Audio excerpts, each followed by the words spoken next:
अरे हो सुना ना जान,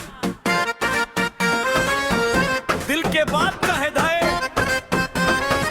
पैसा से ना तौला प्यार के, प्यार में दिल लगावे दा। रुपया देख के बोरा में बदल गई लू तो हरा नजरिया हो। काल्हा ले कहत रहलू जानू, आज बन गई लू बेगनवा हो।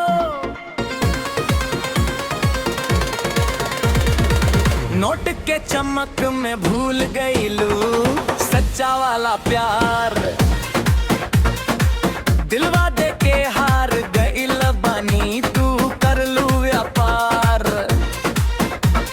सोना चांदी सब रह जाई साथे ना जाए धन।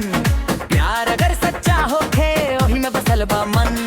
सोच तनिको पल भर दिल के बात सुन, नाम न चलेला पैसा से संगे प्रेम चुन।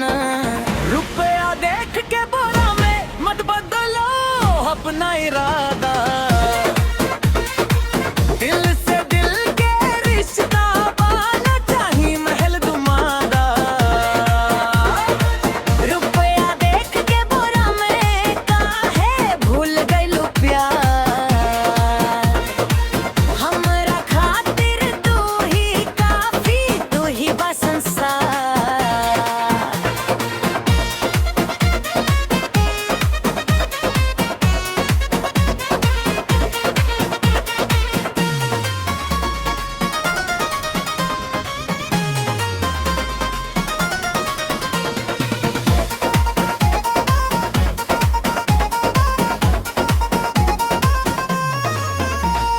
महंगा गाड़ी बड़ा मकान सब सपना लागे आज। तोहरे बिना खाली खाली लागे दिल के राज। हम तो चाहनी सा तोहर सुख दुख में निभावे। तू पैसा के पीछे भागे लो हम प्यार बचाए। ए जान दिलवा के कीमत समझा। नोट गिनत गिनत एक दिन अपनापन मत गवैहा। ए जान मनवा के बात सुना। झूठा चमक में फसलू त सच्चा प्यार चुना। रुपया देख के बोरा में मत बदला हो अपना इरादा। दिल से दिल के रिश्ता पाना चाहिए महल दुमादा।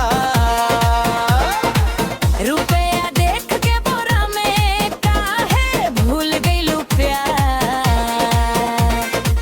हमरा खातिर तू ही काफी, तू ही बा संसार।